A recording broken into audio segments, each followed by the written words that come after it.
الحمد للہ رب العالمین والصلاة والسلام علی رسول اللہ نبینا محمد وعلی آلہ وصحبہ اجمعین، اما بعد۔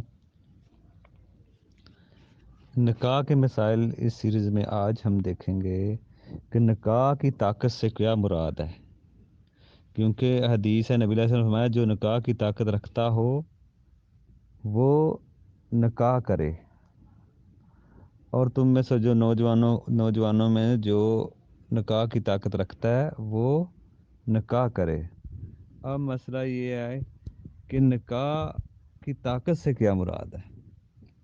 اس مسئلے کو سمجھیں۔ بعض اہل علم نے تو اس کو کہا ہے کہ مالی طاقت، خرچہ، یہ طاقت برداشت کر سکتا ہو، لیکن جو صحیح موقف لگتا ہے وہ ہے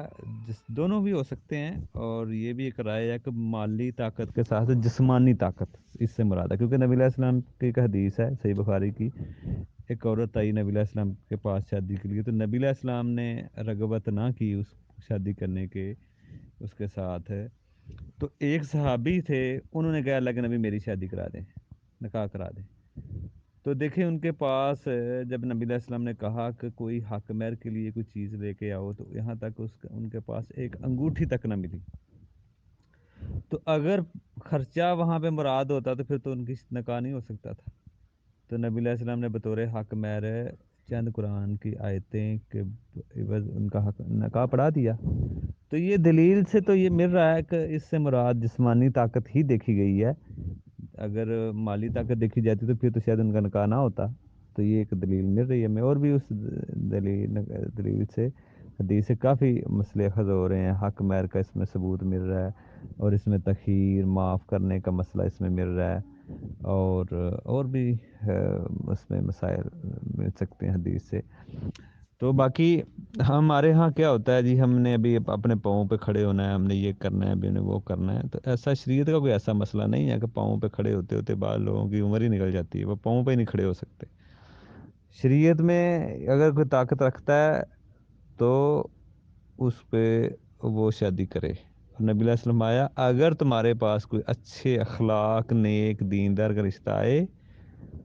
تو اس کو کرو، وگرنہ فتنہ اور فساد پیدا ہوگا۔ تو اگر کسی دیندار اچھے اخلاق والا رشتہ کسی کو آئے تو اس کو وہ رشتہ کرنا چاہیے، تاکہ دنیا میں فتنہ اور فساد پیدا نہ ہو۔ اس لیے ہمیں اسی کی تعلیمات ہیں کہ جو شادی کی طاقت رکھتا ہے اسے نکاح جلد سے جلد کر لینا چاہیے، اور بہت سارے لوگوں نے اس کو مختلف پیمانے بنائے ہیں اپنے، تو یہ ساروں کو سائڈ پہ رکھتے ہوئے سنت کے مطابق ہمیں جلد سے جلد نکاح کرنا چاہیے، تاکہ انسان اور برائیوں سے بچے۔ اب آگے والا جو ہمارا مسئلہ ہے وہ یہی ہے کہ نکاح کا حکم کیا ہے،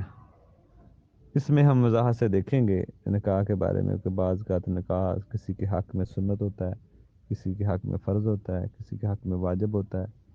یہ ساری چیزیں ہم انشاءاللہ دیکھیں گے۔ اور اس سے پیچھے جو دیکھا گیا ہے وہ یہی دیکھا گیا ہے کہ اللہ تعالیٰ نے حکم فرمایا تم میں سے جو بغیر نکاح ہے وہ نکاح کو کر لیں، اور کسی کو بھی بغیر نکاح کا نہ چھوڑیں۔ اس میں کنوارے بھی آئیں گے، بیوہ بھی آئے گی، مطلقہ بھی آئے گی، اور جو شادی شدہ جو فوت ہو جاتی ہے اس کی بیوی، چاہے وہ 50 سال کا ہی ہو، ماں باپ، ان کی بھی شادی کرا دی جائے۔ کوئی معیوب نہ سمجھا جائے، ہمارے معاشرے میں کوئی ہندوستانی سوچ بنی ہوئی ہے، معیوب سمجھا جاتا ہے کوئی نکاح کرنا چاہے، چاہے کسی بھی عمر کے ہو، اگر بغیر